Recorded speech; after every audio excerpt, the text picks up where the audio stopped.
Buenas noches. Veníamos hablando en Romanos capítulo 15 e hicimos un repaso porque el apóstol Pablo en estas cartas que son un poco más amplias suele terminar con lo que comenzó. Allí en el capítulo 1 pues nos dijo que él deseaba visitar Roma, sin embargo había sido impedido muchas veces. El motivo era poder compartir con ellos, que era una congregación que él no había fundado, las riquezas de los dones espirituales que ellos tenían y lo que él les pudiera aportar. Para enseñar y para aprender es más o menos lo que quiso decir. Y en este capítulo 15 nos va a contar más de cerca por qué no había podido ir.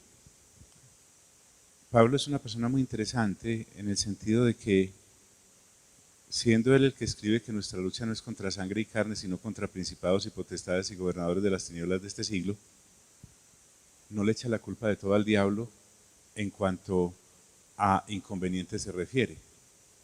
Tal vez al principio uno se siente como así, como si todo fuera las tinieblas, pero no. El hombre en su madurez nos va a explicar por qué por lo menos a Roma no había podido ir. Sin embargo, por ejemplo, a los de Tesalónica dice, el diablo se me ha opuesto, pero en Roma no. En Roma eran otras cuestiones e inclusive ministeriales.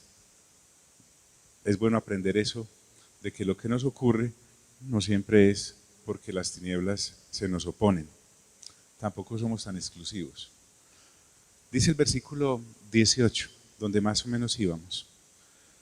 Porque no os haría hablar sino de lo que Cristo ha hecho por medio de mí. Recordemos que el apóstol no se abroga nada bueno que surja de él. Él está completamente consciente de que todo lo bueno que hay en él o pueda hacer él es porque Cristo habita en él. Él ya tiene bien claro que la naturaleza caída del ser humano es eso, caída y solo podredumbre produce. Pero en manos de Dios, Dios es el que hace en nosotros todo para el reino. Porque no os haría hablar sino de lo que Cristo ha hecho por medio de mí, para la obediencia de los gentiles. Está hablando de su ministerio, con la palabra y con las obras. Recordemos que Pablo no solamente exponía el mensaje, sino que Dios lo usaba también y lo respaldaba a través de milagros, sanidades, liberaciones. Por todos lados. Uno se pone a mirar, como dice él en este versículo, cuál es esa potencia de señales y prodigios, siendo la principal que cuando exponemos el mensaje del reino, sacamos, si Dios lo quiere, a las personas de tinieblas a luz admirable, cambiamos su destino eterno. Pero también Pablo está recordando con esto de potencias y señales y prodigios. A ver, hagamos como una remembranza de hechos. Estando en una predicación más o menos larga, porque empezó tipo 6 de la tarde y terminó casi que a las 6 de la mañana del otro día, un joven que estaba en el aposento alto se cae y muere. Él detiene la predicación, baja, ora por el muchacho y este resucita. Este es un prodigio. En otra ocasión había un brujo que quería impedir que el gobernador Sergio Paulo oyera del evangelio. Y Pablo lo reprende, lo llama hijo del diablo y cuantas cosas, y le dijo que iba a quedar ciego por un tiempo, y así fue, el hombre quedó ciego. En otra ocasión nos cuenta Hechos de los Apóstoles que los pañuelos de Pablo se los llevaban a la gente y la gente se sanaba o era liberada. En otra ocasión Pablo está en una ciudad y ve que un hombre tiene suficiente fe para ser sano y queda curado de su impedimento físico. Y así sucesivamente.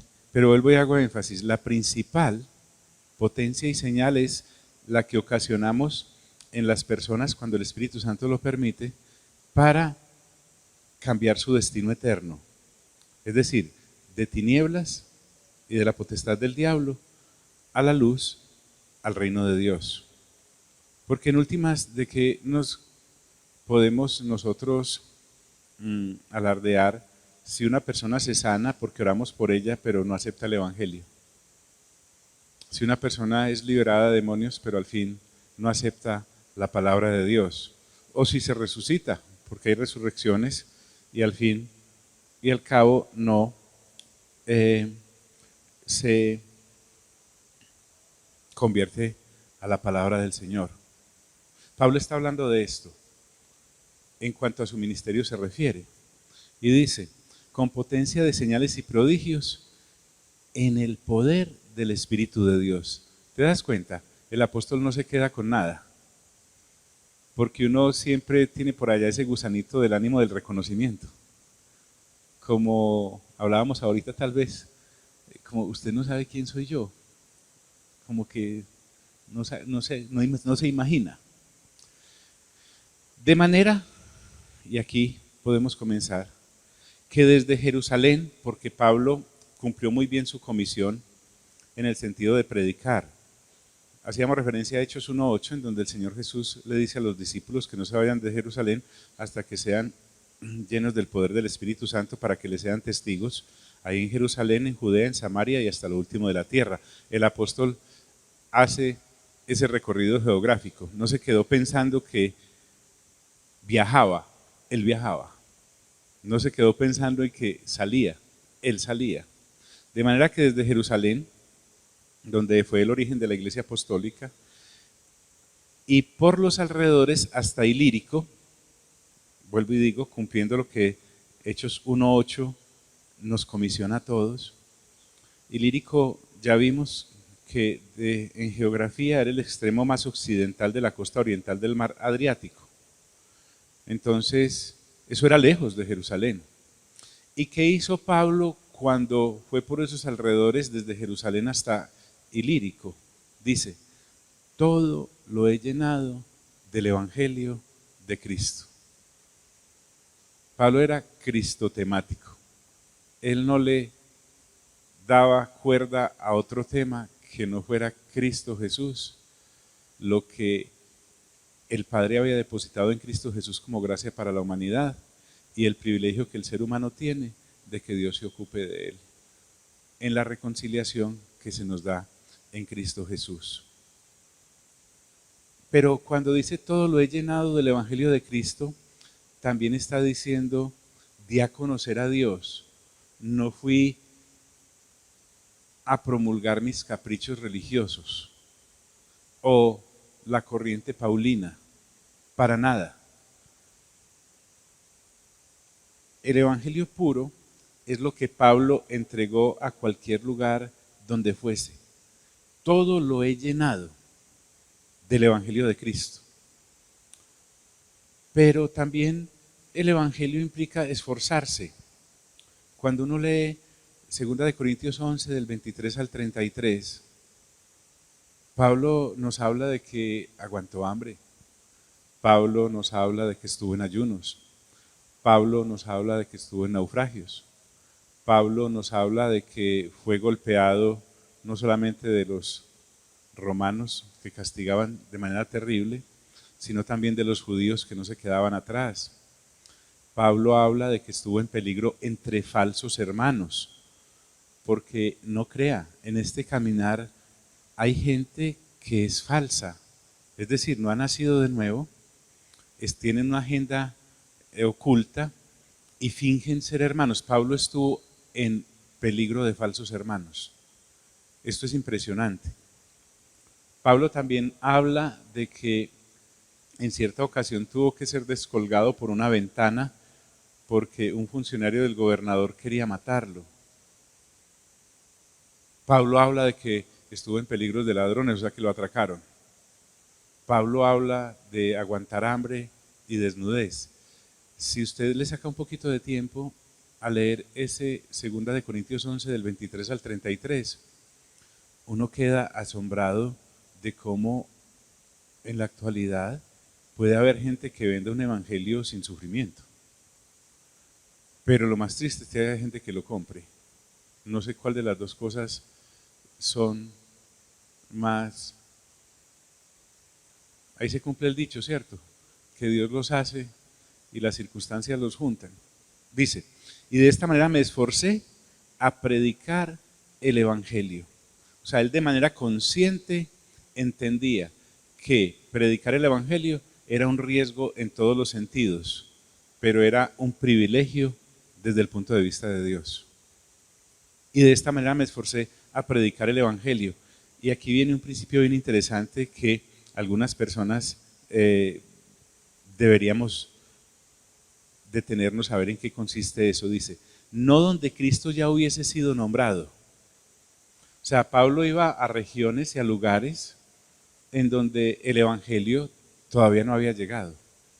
Lo podemos nosotros también aplicar en nuestro diario vivir.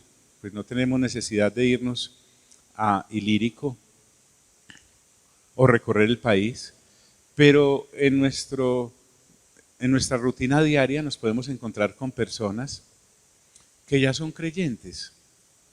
Muy rico. Pablo los saludaba, trataba de edificarlos si era necesario, como está haciendo con los de Roma que ya eran cristianos, pero a él lo atraía era la gente que no conocía de Cristo. Es decir, el privilegio que es tomar una persona desde cero y llevarla. No estoy hablando de respetar una religión herética, no. Es una persona que no ha nacido de nuevo ni ha renovado entendimiento, es el grupo al cual, el nicho al cual debemos apuntar. No donde Cristo ya hubiese sido nombrado. Y miren la razón, para no edificar sobre fundamento ajeno. Es que él había tenido una experiencia muy triste en Corinto, que con respeto aquí la evita en Roma. Él reconoce que los de Roma no los edificó él en Cristo Jesús, ni los plantó. Pero recuerden que en Corinto Pablo sí había plantado la iglesia en Corinto y empezaron a llegar unos falsos apóstoles. Sería bueno leerse esos 16 capítulos de la primera carta a los Corintios y los 13 de la segunda carta. Son 29 capítulos corticos, pero espectaculares. Empezaron a llegar falsos apóstoles a ese lugar. Hoy en día también hay falsos apóstoles. Es más, el Señor Jesús nos insta a desnudar a los falsos apóstoles. Hoy le mencionan a uno el nombre de apóstol y queda uno como en el rincón, en stand-by, y así no es. Pablo le dice, el Señor Jesús les dice en Apocalipsis a los de Éfeso, pero les reconozco a ustedes que han probado a los que dicen ser apóstoles y no lo son, y no lo son. Pero a Corinto habían llegado falsos apóstoles y los de Corinto, en vez de repelerlos, los recibían.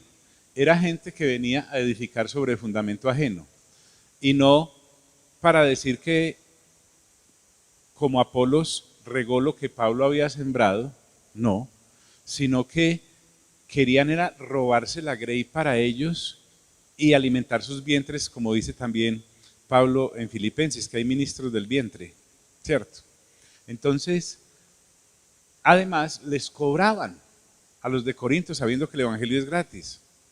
Además, había llegado al colmo, definitivamente el dicho es real, mientras haya marrano se vende la guamasa. Estos falsos apóstoles en Corinto pasaban la gente al frente en los hogares y las golpeaban. Y Pablo les dice, pero perdón, ¿cuándo? Para no edificar sobre fundamento ajeno. Entonces, ¿por qué Pablo sí les está escribiendo a los de Roma si él no edifica sobre fundamento ajeno? Si él no fue el que fundó esa congregación. Entonces, él viene a recordarnos cuál era su ministerio, sino como está escrito.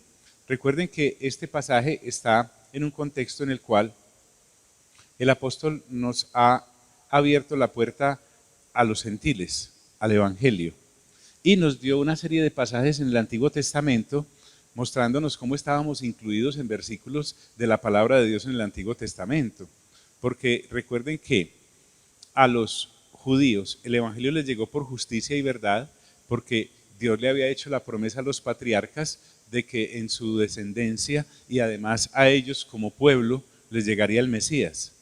Entonces gentiles quedábamos como por fuera, pero resulta que Dios nos habló a los gentiles desde el Antiguo Testamento porque el hecho de que fuese la exclusiva para los judíos no implicaba que dejaba por fuera a los gentiles, y Él lo hizo por su misericordia.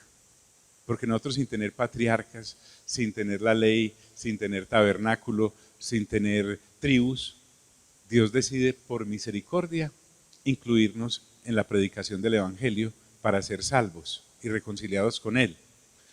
Y el hecho, lo señalábamos también, de que por ser por misericordia no implica que fuese una improvisación. No, todo lo de Dios está perfectamente planeado. Hay un salmo que dice que todos nuestros hechos estaban escritos en su libro. Qué bueno saber que nada de lo que nos ocurre es una improvisación. Dios ya sabe. Tú y yo estamos desarrollando un libreto. Eso se llama descansar en el absoluto de Dios. Es decir, ¿sabe por qué usted y yo somos salvos? Porque Dios ya había predeterminado que lo fuéramos en Cristo Jesús. ¡Wow! ¡Qué descanso! Sino como está escrito, vuelve nuevamente al Antiguo Testamento y nos cita Isaías 52. Aquellos a quien nunca les fue anunciado acerca de él, verán.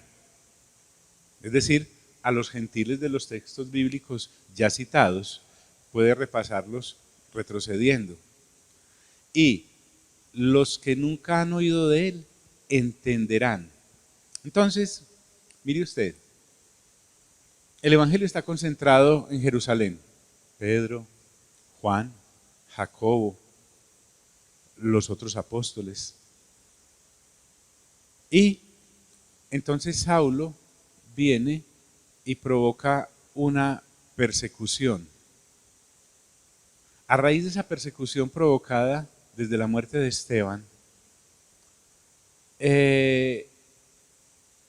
los creyentes que estaban en Jerusalén tuvieron que salir. Si no, los matan o los expropian, cuánta cosa. Recuerde que le hacían a los judíos. Felipe, por ejemplo, llegó a Samaria. Felipe era un judío y le predica el evangelio a los de Samaria. A propósito, el Señor Jesús ya había estado ahí en Juan capítulo 4.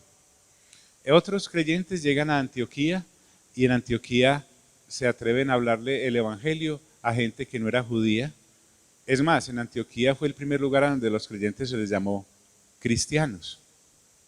De manera que si hubiese sido por los judíos de pura cepa, el evangelio se hubiera quedado entre los judíos nomás.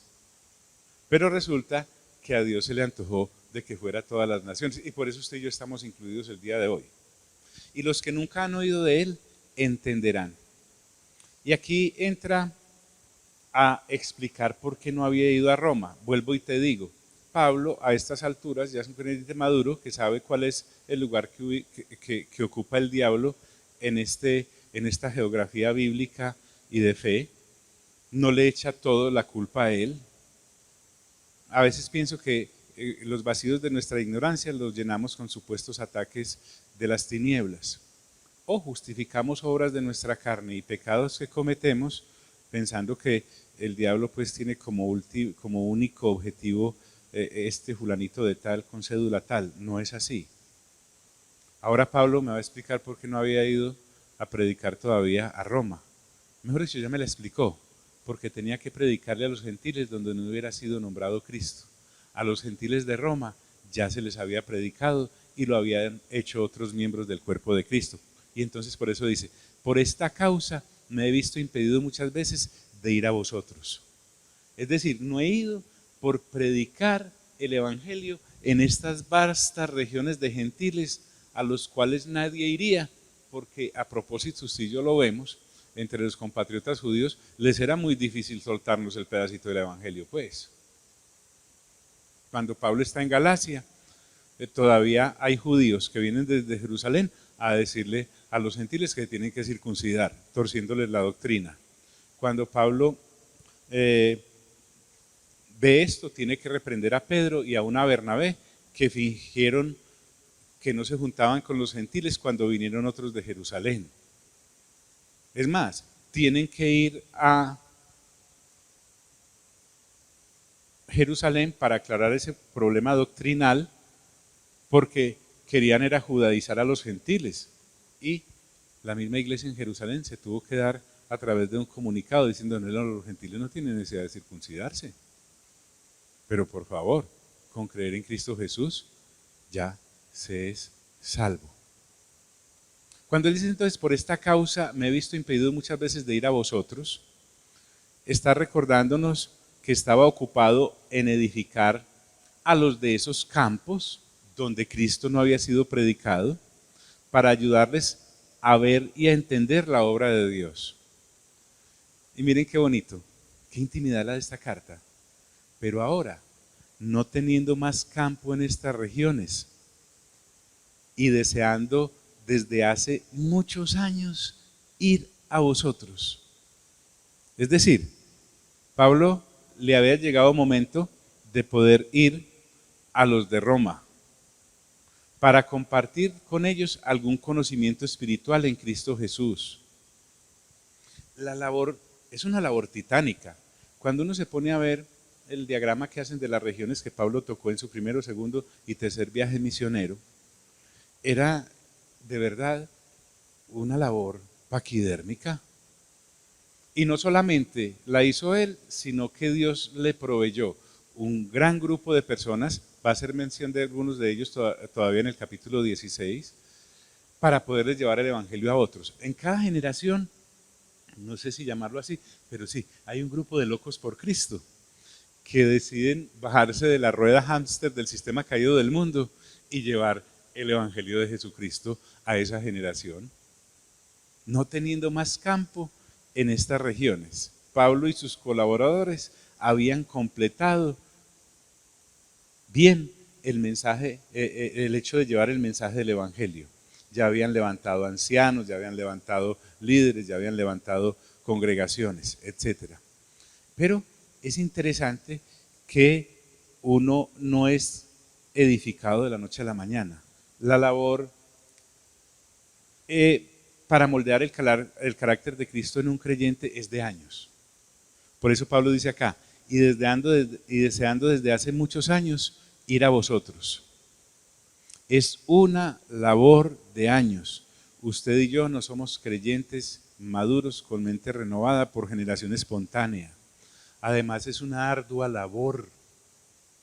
Cuando llegamos a Cristo, llegamos completamente caídos, completamente llenos de caprichos. Venimos con nuestras propias ideas. Es más, si el Evangelio no fuera lo que es y el Espíritu Santo no es quien es, seríamos capaces de manipular el Evangelio para hacerlo a nuestra imagen y semejanza. Cuando lo que Cristo es y quiere es hacernos a su imagen y semejanza para presentarnos, como dice el 8:28 de Romanos, a cumplir el propósito de Dios, que es tener unos hijos como Cristo Jesús en carácter para la eternidad. Por eso es que mucha gente se baja del asunto, porque se da cuenta, y realmente uno se da cuenta que en esto no hay nada para uno. Nada es nada, porque a la manera en como nosotros vemos las cosas, no hay un ¿cómo voy yo ahí? No, es más, ni siquiera la intención de ser salvos, porque procedemos primero al arrepentimiento para luego creer en Cristo Jesús, y es por la gracia de Dios, no más. Fui hallado de los que no me buscaban. Tendré misericordia de los que tengan misericordia, y no tendré misericordia de los que no tengan misericordia. Y deseando desde hace muchos años ir a vosotros. El deseo de Pablo, ver a esta gente, lo aplacó un poquito con escribirles, pero siempre tuvo presente: debo ir a Roma. Pablo no improvisaba. Cuando vaya a España, iré a vosotros. España. ¿Cuántos no queremos ir a España hoy en día? Pero a pasear, a comer jamón serrano, a tomar vinito riojano, a estar en la Costa del Sol, a darnos esa vueltecita por allá. No sé si Pablo tuviese eso en mente cuando quiso ir a España. Cuando vaya a España, iré a vosotros. Mire, Pablo es esa vela que alumbra hasta que se apaga. Pablo es esa vela que quiere consumirse en la labor que Dios lo mandó a hacer. Pablo es esa vela que quiere alumbrar a los demás con el don que Dios le ha dado hasta el último momento. Lo podemos notar cuando describe a Timoteo en su segunda carta. Hasta el último día estuvo escribiendo. Él sabe que ya al otro día lo está esperando la muerte, pero hasta el último día le regó tinta a esos papiros. Entonces, él dice, cuando vaya a España, iré a vosotros. ¿Para qué quería ir a Pablo a España según lo que acabamos de leer? A pasear. ¿A qué? A predicar el Evangelio de Cristo. Era Roma una iglesia sana y bien establecida. Dice, no tendré que quedarme con ustedes mucho tiempo, es lo que está diciendo este versículo. Yo sé que puedo ir, visitarlos, verificar que toda la doctrina esté bien y seguir a España. E insiste, porque espero veros al pasar. Aquí Pablo va tácitamente a mostrarnos algo que una iglesia sana hace. Y es no quedarse encerrada en sus cuatro paredes, sino compartir el Evangelio a otros. ¿Cómo? De muchas maneras. Por ejemplo, en este caso, porque espero veros al pasar y ser encaminado allá por vosotros. Ese ser encaminado allá por vosotros implica que Pablo le está diciendo a los de Roma, por la madurez que ellos ya tienen y por el ministerio a los gentiles que él representa, ustedes van a participar conmigo en ese viaje misionero. Para ir a España se necesitan recursos. Les está diciendo hagan una provisión para que cuando yo vaya a llevar el Evangelio a España, ustedes puedan también ser anotados como los que le llevaron el Evangelio a esa gente que todavía no conoce. Él no estaba pidiendo una ofrenda para él, no está siendo amplio en exigírselas para el viaje misionero, pero ellos que recibían esta carta sabían a qué se estaba refiriendo Pablo. ¿De dónde saca usted eso, John? De los versículos que vamos a ver a continuación. Y ser encaminado allá por vosotros, eso sí, una vez haya gozado con vosotros. Está pensando, desde luego, en disfrutar el compartir el conocimiento de Dios por los dones que Pablo ya nos mostró. ¿Recuerdan que esto empezó por allá en el capítulo 14? Porque había unos hermanos fuertes y unos débiles. Los hermanos fuertes creían que podían comer de todo y beber de todo porque para Dios lo hacían. Y los hermanos débiles se dedicaban a la lechuga y no comían otras cosas porque habían sido sacrificadas a los ídolos. Entonces los unos censuraban a los otros y los juzgaban y los otros los menospreciaban. Entonces Pablo, queriendo sacarlos de ese huequito de discusiones superfluas, nimias, mira allá donde los lleva. Una vez que haya gozado con vosotros, que haya compartido con ustedes los dones que Dios me ha dado y los de ustedes me los hayan compartido a mí y me hayan enriquecido para poder seguir en este trasegar del Espíritu Santo por donde Él me lleva a compartir el Evangelio. Y entonces, ¿de dónde saco eso? De que estaba hablándoles para involucrarlos en el llevar el Evangelio a aquella región. La primera cosa por la que Pablo no había ido a Roma era porque estaba llevando el Evangelio a otras regiones donde no hubiese sido llevado. ¿Cierto? Pero la segunda, mírele acá. Él había estado recogiendo una ofrenda entre todas las iglesias gentiles para llevarle a los creyentes pobres en la iglesia de Jerusalén.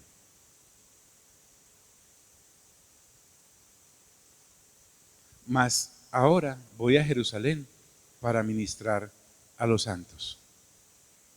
Va a llevar una ministración a estos santos de Jerusalén, que era viéndolo bien de donde había partido.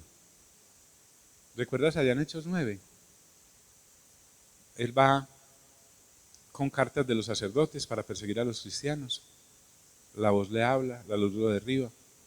Ananías le habla, se bautiza, vuelve a ver, es lleno del Espíritu Santo. Bernabé lo ayuda a entrar a la iglesia en Jerusalén porque no lo querían recibir. A partir de ahí la iglesia en Jerusalén lo apadrina. Lo mandan para Tarso porque ahí lo querían matar en Jerusalén. El que antes mataba ahora lo buscan para asesinarlo, por las mismas razones que buscaba a los otros para matarlos. Después de un tiempo, en el capítulo 11, Bernabé es enviado a Antioquía para ver qué era lo que ocurría ya que los gentiles habían creído en Dios. Enviado por los apóstoles de Jerusalén, él ve un campo allí para predicar el evangelio a los gentiles y se va para Tarso y trae a Pablo y se quedan allí un largo tiempo edificando la iglesia. Desde ahí, desde Antioquía, sale el primero, el segundo y pienso que el tercer viaje misionero. Pero en este momento que Pablo ha recorrido todas estas regiones, en Jerusalén viene una pobreza que fue profetizada en tiempos del emperador Claudio. Creo que fue Agabo el que se refirió a eso. Y los creyentes son motivados por Pablo a que no se queden solamente en oremos por los hermanos de Jerusalén. Hey, vamos a llevarles algo. Y a eso es a lo que se refiere Pablo acá. Ministrar a los santos acá es que Pablo, recordemos, para eso se me debe acompañar en su lectura juiciosa. O sea, yo créanme que cuando hablo, lo hago sobre la base de que hemos sido obedientes, que hace más de 7 años el Señor Jesús nos ha dicho, lean por el Espíritu Santo sus 9 capítulos diarios para que tengamos todo esto acá. Entonces, cuando uno ya los ha leído y los tiene acá una vez mensual, puede pasar por Corinto, puede pasar por Tesalónica, puede pasar por Galacia, puede pasar por Filipos, puede pasar por Creta cuando Pablo le escribe a Tito, o por Éfeso cuando le escribe a Timoteo, y darnos cuenta que de verdad el apóstol estaba cumpliendo esto. Recordemos que entonces había una ofrenda abundante que para los de Jerusalén él había estado recogiendo en todas las congregaciones gentiles, lo cual me lleva a pensar que el asunto de dar, qué palabra tan pequeña pero tan larga, ocupa en el tiempo del apóstol un lugar muy importante en esto de compartir el mensaje del Evangelio. Un mensaje del Evangelio que ha llegado desde el cielo para aquellos que estaban perdidos, pero que ahora como convertidos deben vivir los principios del Evangelio del reino, entre ellos el principio de dar. ¿Y el dar para qué? En su generación el Evangelio se propague. Entonces Pablo le está hablando a unos creyentes que él sabe que se conocen como mayordomos. Tácitamente hay una orden ahí. Mas ahora voy a Jerusalén para ministrar a los santos. Y les dice, porque Macedonia y Acaya tuvieron a bien hacer una ofrenda. Macedonia era, para hablar por ejemplo en términos que nosotros conocemos aquí, el departamento, por decir Antioquia. Tesalónica era Medellín, era la capital. Y Acaya es el departamento y Corinto es la capital. ¿Me hice entender en eso? Está hablando de regiones completas que él había evangelizado, pero también a los que les había llevado la palabra. Y en cada uno de esos lugares había sacado tiempo para recoger una ofrenda. Porque los de Macedonia y Acaya tuvieron a bien. Ese tuvieron a bien es lo hicieron de buena gana. Obedece no a una manipulación histriónica de hipnotismo, llevándolos a sembrar para que recojan más y sean riquísimos, sino a compartir de lo que tenían. Y ellos no fueron manipulados, sino que les nació por su nueva naturaleza de compartir lo que materialmente tenían con los hermanos de Jerusalén. Vuelvo y te digo, los de Jerusalén habían sido atacados por la pobreza. No era necesariamente el diablo, la pobreza. Entonces, ¿de dónde saca eso John? Del mismo texto. Porque Macedonia y Acaya tuvieron a bien hacer una ofrenda para los pobres que hay entre los santos que están en Jerusalén. Lo hizo en congregaciones como las de Tesalónica, que eran congregaciones que estaban en Macedonia inmensamente pobres. Pero también lo hizo en congregaciones que estaban en Acaya, como Corinto, que eran prósperas. Y lo hizo en Macedonia porque los de Tesalónica casi que obligaron a Pablo contra la pared a que le recibiera la ofrenda para que le llevaran allá. Y uno diría, ¿por qué? Cuando uno lee capítulos como el 8 y el 9 en Segunda de Corintios, y creo que el 9 más o menos en Primera de Corintios, y luego lee Tesalónica 1 y 2, te vas a dar cuenta que los de Tesalónica estaban más pobres que los mismos de Jerusalén. Y obligaron a Pablo a que le recibieran una ofrenda completamente sacrificial, porque ellos no estaban dando de lo que les sobraba, sino de lo que les hacía falta. Mientras que estaba al frente de una congregación como la de Corinto, en donde nada les hacía falta, pero qué lidio para que dieran. Ahora, los de Corinto sí invertían en las tinieblas que daba miedo.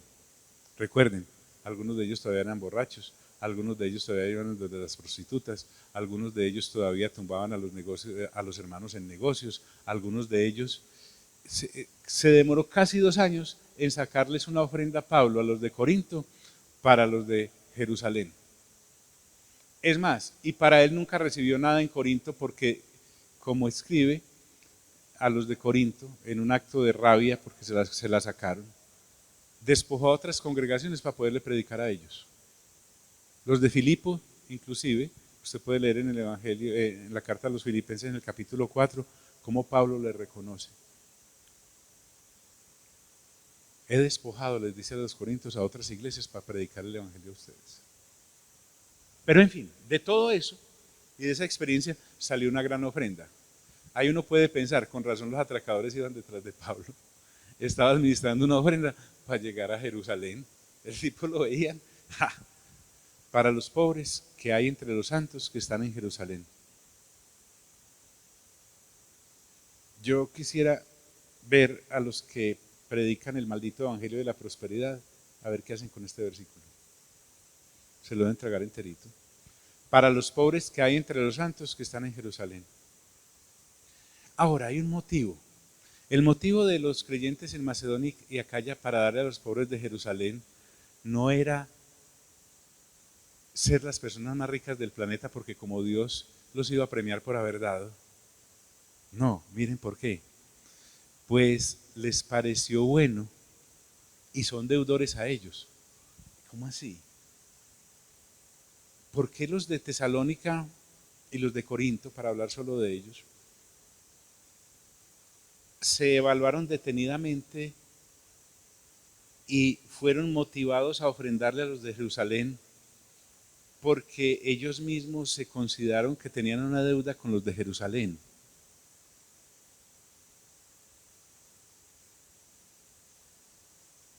Porque llegaron a la conclusión de que le debían algo a los de Jerusalén. Porque ellos en la bolsa del reino, digámoslo así, valoran las cosas diferente y les dan el justo lugar. Pues les pareció bueno y son deudores a ellos, porque si los gentiles han sido hechos participantes de sus bienes espirituales, imagínate, John, ¿cuáles bienes espirituales? Fácil, acomódese, la palabra de Dios, la Torá y todos sus anexos les habían sido confiados a los judíos. La tribu de la cual descendió humanamente el Señor Jesús era de ellos. Los patriarcas, como Abraham, desde el principio, era de ellos. Y todo eso nos los compartió a nosotros. El sacrificio en la cruz del Calvario, que si lo vemos bien en la carne fue de un judío, ahora nos alcanza a los gentiles. El predicar el mismo evangelio,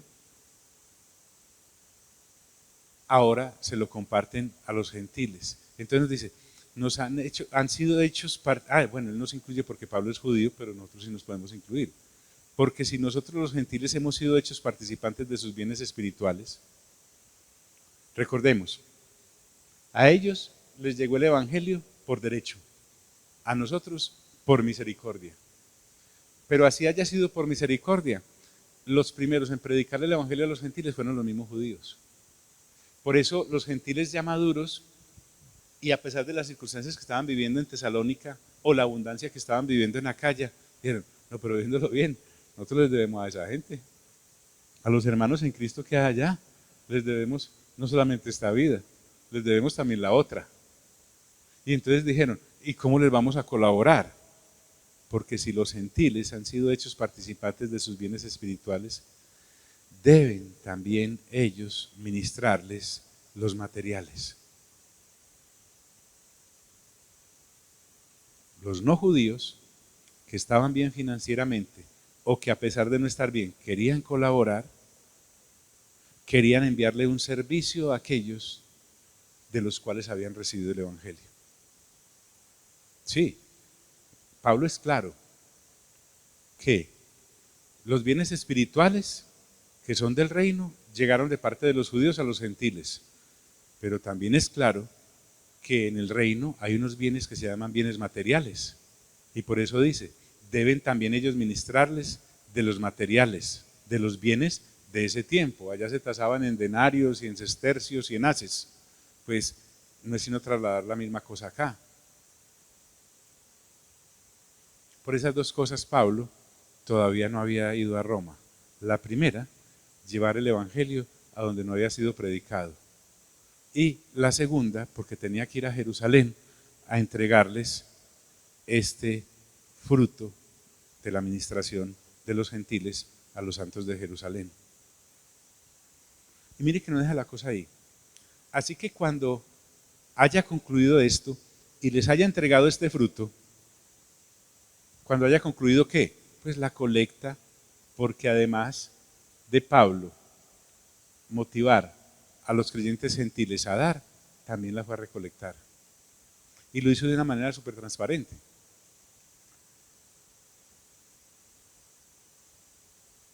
Pero también quería ir a entregárselas. Qué hermosa expresión. Y les haya entregado este fruto. No es un botín. No es producto de haber saqueado a alguien, como hacen los mercenarios de la fe. Y después de una campaña se ponen a contar relojes y cadenas. No. Eso es un atraco. Eso es un botín. Un fruto para llevarles a los de Jerusalén como algo del Espíritu Santo. Miren que lo pone en la misma palabra del fruto del Espíritu Santo, que es amor, gozo, paz, paciencia, benignidad, bondad, fe, mansedumbre y templanza. Contra tales cosas no hay ley. Pablo lleva al mismo nivel una ofrenda que les llevó a unos hermanos hace 2000 años. Pablo allí está actuando como el mayordomo, como un mayordomo que registra correctamente los logros de su labor en esa área para un Señor al cual hay que rendirle cuentas. Y sabe que esa ofrenda específica no es para él, es para los santos de Jerusalén. Así que cuando haya concluido esto y les haya entregado este fruto, pasaré entre vosotros rumbo a España. Rumbo a España. No voy de paseo, voy de misiones. Entonces, ¿qué podemos hablar nosotros de lo que acabamos de ver en cuanto a esa ofrenda? Pablo, así como decíamos que no es un principio, no es una ley, el viernes cuando adorábamos, que un creyente triste, ¿cómo fue que dije? es,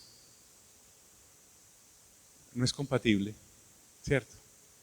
Un creyente avaro con las cosas del reino tampoco es compatible. Claro que no es una ley, es un principio, porque uno ve un cerro de hermanos y hermanas codos impresionante, créanme. Pero es por falta de entendimiento, de renovación de entendimiento. La conclusión después de que el agua de la palabra ha pasado muchas veces por la mente de una persona, es que es una persona que se vuelve así, como estos. Pasaré entre vosotros rumbo a España. Yo creo que los de Roma dijeron, hey, nosotros también mandémosle plática a los de Jerusalén, pues que sí o no, además de la que vamos a recoger para mandar a Pablo a España. Tuvieron que haber visto, y si no vieron, pues pasaré entre vosotros rumbo a España. Habiendo hecho ese paréntesis, dice, y sé que cuando vaya a vosotros, llegaré con abundancia de la bendición del Evangelio de Cristo. Nuevamente retoma a los de Roma. Me van a aguantar un poquito más hoy porque deseamos terminar este capítulo. Y sé que cuando vaya a vosotros llegaré con abundancia de la bendición del Evangelio de Cristo. Ustedes romanos, tranquilos, no va a llegar con las manos vacías. Dice, llegaré con la abundancia. ¿Saben qué es abundancia? Cuando uno está tapado hasta arriba de bendición, saturado de bendición.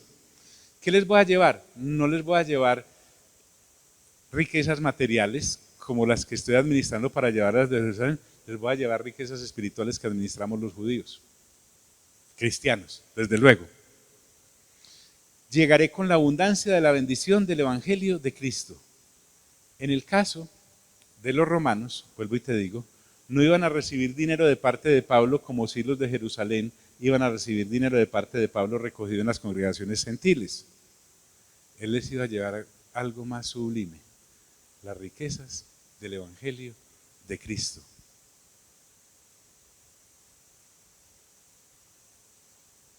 Obviamente, guiado por el Espíritu Santo.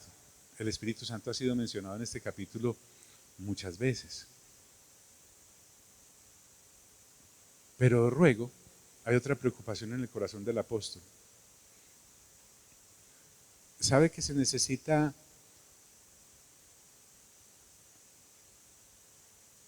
que el Espíritu Santo abra el corazón de una persona para dar? Pero pareciera innecesario decirlo. También se necesita que el Espíritu Santo abra el corazón de una persona para recibir.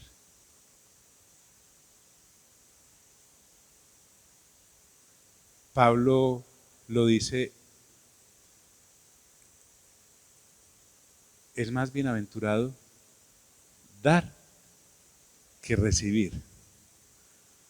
Porque en cierta manera el dar es un desprendimiento al cual el Espíritu Santo nos guía. Y estoy dando desde una posición de que tengo, o por lo menos desde una madurez de no tener, pero como en Tesalónica estoy dando. Pero es que recibir golpea una torre llamada orgullo impresionante. Entonces por eso Pablo dice, pero ruego hermanos por nuestro Señor Jesucristo. Oye pues lo que invoca al Señor Jesús que es Dios y por el ágape del Espíritu, está refiriéndose al Espíritu Santo. Hay una petición en el corazón del apóstol que tiene que compartir con aquellos hermanos maduros de Roma y que puede ser suplida por la oración intercesora de ellos y apela a Dios cuando menciona al Señor Jesucristo y apela al Espíritu Santo en el derramarse de una parte del fruto que es el ágape. Y les dice, pero ruego hermanos, por nuestro Señor Jesucristo y por el amor del Espíritu, que me ayudéis orando por mí a Dios. No dice, ¿qué irá a pedir el apóstol? Aquí tenemos un Pablo que se muestra vulnerable con ellos. Él también necesita ayuda. Algunos estudiosos de este pasaje dicen que se parece mucho a la vulnerabilidad que el Señor Jesús muestra en el pozo con la samaritana cuando Él le dice a ella, dame de beber. O el Señor Jesús no pudo haber hecho un hoyito y que de ahí saliese agua y se convirtiera eso en un río más grande que el Éufrates. No, no lo hizo. Se mostró vulnerable ante esta señora. Pablo acá muestra también eso. Orando por mí a Dios. Aquí Pablo vuelve y nos coloca como en las otras cartas frente a la oración como un recurso inmenso que tenemos en nuestro haber. La oración es patrimonio del reino. Tristemente es uno de las armas menos usadas por el cristiano, porque pareciera que la crítica constructiva reemplazó la oración intercesora. Y en vez de ir a hablar con Dios y de expresarle a Dios, nos convertimos en maestros de bosquejos de situaciones difíciles. Y se pasó por esto, por esto, por esto y por aquello. Y lo que Dios está esperando es, hey, métanme en la jugada a través de la oración para poder convertir esas situaciones en algo que valga la pena. Pablo está hablando acá de una oración intensa. Pablo no está hablando de una oración mezquina o de una oración débil. Pablo está hablando de la oración como un arma de guerra. Él está diciendo de que me ayudéis orando por mí a Dios. Está notando, voy a estar en un peligro real a nivel físico, puedo morir. Por el solo hecho de tratar de llevarle este fruto a los de Jerusalén, la ofrenda. Y miren a quién le dice Pablo que deben orar. Parece innecesario, pero si lo colocó es porque algunos creyentes no lo tienen claro. Que me ayudéis orando por mí, ¿a quién? A Dios. Él no está diciendo, por favor, reúnan la junta de la iglesia, el grupo de ancianos, el grupo de damas, el de caballeros. No. Oren por mí a Dios. Oren por mí a Dios. ¿Qué irá a pedir? Y dice, para que sea librado de los rebeldes que están en Judea. Pablo es muy específico. Él no está por las ramas. No, hay gente en Judea que me quiere matar. Me están persiguiendo desde el mismo día que me convertí. Han pasado todos estos años y allá siguen empotrados. O no encontramos más de 40 personas que se conjuraron a no comer nada mientras daban muerte al apóstol Pablo. ¿Recuerdan eso? Allá se debieron haber muerto de hambre porque en aquel caso el sobrino le advirtió a Pablo de que lo querían matar, ¿recuerdan? Y entonces lo llevaron a Cesarea desde Jerusalén. ¿Recuerdan eso? Había gente todavía así. Porque en esto de sacar almas del infierno, del lago de fuego y de azufre, al reino de Dios, a su presencia admirable, esto es una guerra. Este no es el grupito de hermanos que juegan los martes a engordar la mente con versículos bíblicos. Y sigue siendo así. Entonces, Pablo es muy específico. Habla de ser librado de esos rebeldes opositores al Evangelio. Es que recordemos que el Señor Jesús habló de que la cizaña y el trigo siempre van a estar juntos. Siempre van a estar juntos la cizaña y el trigo. De hecho, son inmensamente parecidos. Son tan parecidos que el seleccionarlos se lo deja el Señor Jesús en los evangelios a los ángeles al final de los tiempos. Porque a veces, si usted y yo nos ponemos en la labor, resultamos cortando trigo y dejando la cizaña, o viceversa. Y en segundo lugar, Pablo parece estar mostrando y que por favor los hermanos a los que llevo la ofrenda me la reciban. Porque ellos pueden decir, no, ¿cómo vamos a recibir dinero de gentiles? Sabiendo que los creyentes, sí, hay alguien que va a intervenir allá atrás. Un segundito, por favor.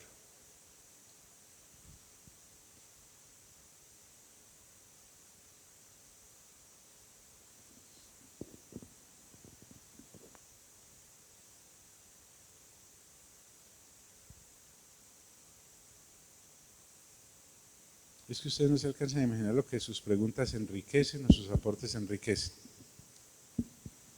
Pastor, Yo me atrevería a decir que es más bienaventurado dar que recibir, sí, pero solo quien sabe recibir sabe dar, porque es ahí cuando se muestra realmente, y porque además cuando usted aprende a recibir, Dios también lo capacita para saber dónde dar, porque hay unos terrenos mejores que otros. Eso en cuanto al dar y recibir, y también en cuanto a la oración, porque es un arma poderosa que el Señor nos ha entregado, pero es poner a un lado también las peticiones nuestras para poder ser intercesores y clamar por las necesidades de otro o de otros en todo nuestro entorno, porque la gran mayoría de las personas se pregunta, se me acabó el tema de la oración, no sé qué más orar, pero cuando usted Dios lo va capacitando, se va dando cuenta que es infinito los motivos de oración, y el Señor necesita personas que clamen delante de su trono de gracia por todas esas cosas que el Señor anhela, desea, no solo la conversión de las almas, sino también todas las demás cosas que suceden y que nosotros Él nos ha hecho participantes de ellas. Amén. Gracias.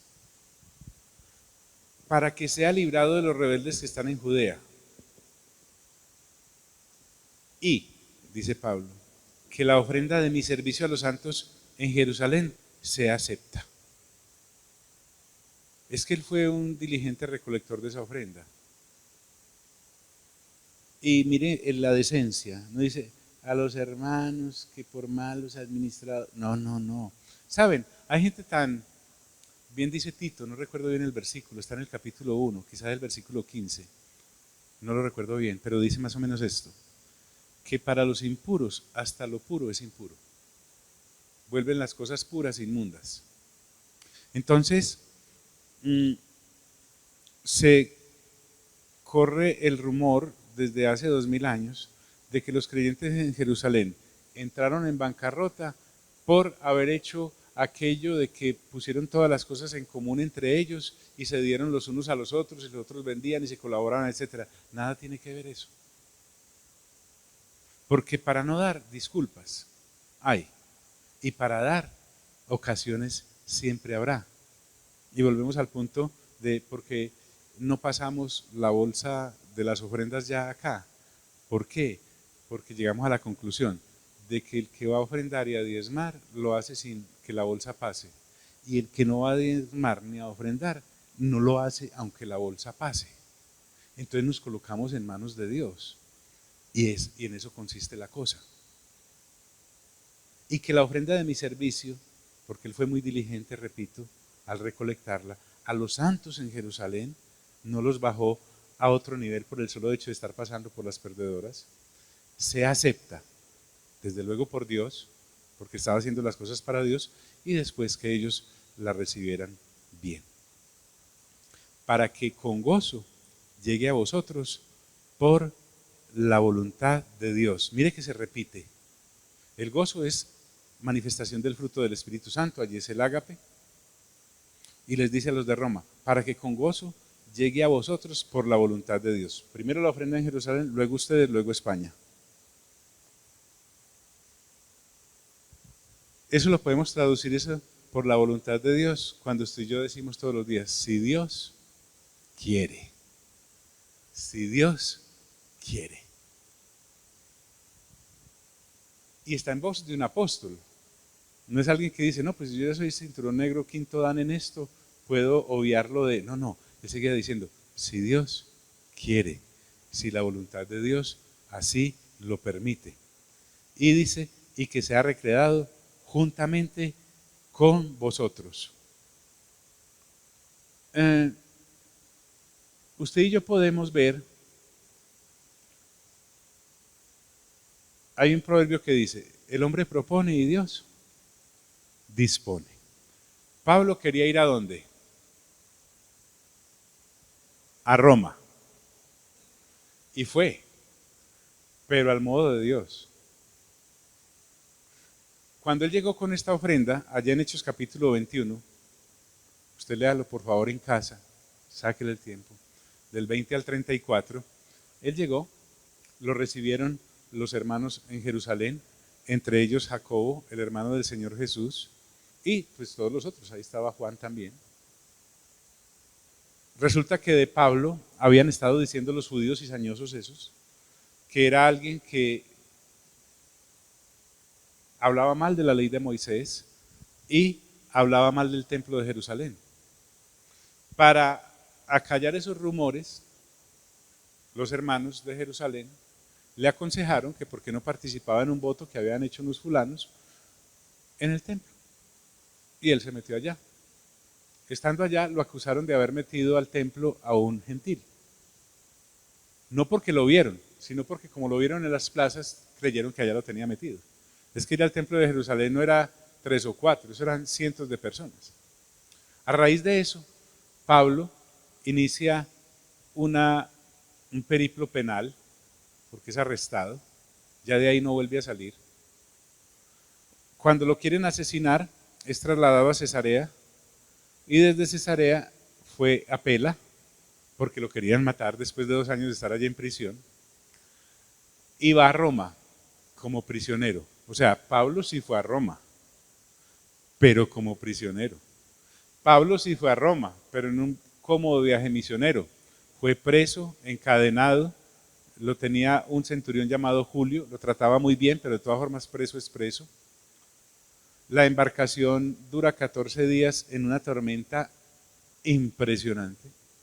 Se pierde la embarcación, quedan varados en una isla llamada Malta varios meses. Además de toda esa situación, Pablo cuando llega y ejerciendo el don del servicio, está recogiendo ramas y lo muerde una serpiente. Los nativos al verlo dicen, no, pues este tipo debe ser muy malo. ¿Por qué? Se salva del naufragio y ahora viene y lo muerde aquí esta víbora. Cuando ven que no se hinchan y se mueren, entonces dicen, no, entonces es como un dios. Y luego, pues llega a Roma finalmente, después de muchos meses, encarcelado, está en una casa durante otros 2 años. Allí, antes de llegar a Jerusalén, en un pueblito antes, se encuentra con los hermanos a los cuales seguramente ya les había llegado la carta y se ve con ellos. Luego predica el evangelio del reino allí durante 2 años. De esa manera llegó Pablo a Roma. Es decir, la oración de los de Roma sí fue escuchada. Que le recibieran el fruto los de Jerusalén, que fuese librado de estos rebeldes que había de la circuncisión en Jerusalén y que llegara a Roma. Evidentemente, pues no alcanzó a ir a España, pero llegó a Roma porque uno pide a Dios y Dios le responde, pero como Él quiere. Que esa es otra cosa. Uno no le presenta a Dios un bosqueito a Dios. Petición número 1. De esta manera, y me la va mandando de esta y otra. No, hermano, así no es. Usted le presenta una petición de reino a Pablo, que a propósito, a Dios, que a propósito Pablo sí quería ir a España, sí quería ir a Roma, pero en los servicios del reino, no en sus caprichos. Por favor. Entonces, sí fue escuchada la oración por Pablo que le pidió a los de Roma. Y sí llegó a Roma, pero a la manera de Dios y en el tiempo de Dios. Llegó casi 2 o 3 años después, no en la mejor de las condiciones de viaje, pero allá fue y el Señor lo colocó ahí, porque si era la voluntad de Dios que llegara. Entonces, conclusión de este capítulo, Pablo la da en su despedida de capítulo. Y el Dios de paz sea con todos vosotros. Amén. Se está refiriendo a la paz que sobrepasa todo entendimiento, y el sea con vosotros es inclusivo, pero a la vez es excluyente. El sea con vosotros es a los hermanos que están en Roma, que han nacido de nuevo y que están renovando entendimiento. No es para todos los romanos, es para los creyentes en Roma. Y cuando dice amén, pues ya sabemos qué significa, así sea. Amado Padre Celestial, muchas gracias por esta bondad que nos permites 2000 años después, en esta comodidad, porque más cómodos no podemos estar, Señor, leer para edificarnos, Señor, y renovar nuestro entendimiento, lo que a los hermanos hace 2000 años les costó vidas, salud, nombre, finanzas y libertad. Con razón nos colocaste nosotros en esta última hora, Señor. No creo que hubiésemos tenido el talante para ser como aquellos. Pero en fin, como esto es por elección tuya, Señor, te agradecemos. Los de la 11ª te saludamos. A ustedes, amado Padre, amado Señor Jesús y amado Espíritu Santo, sea toda la gloria, sea toda la honra y sea todo el honor por los siglos de los siglos. Amén y amén.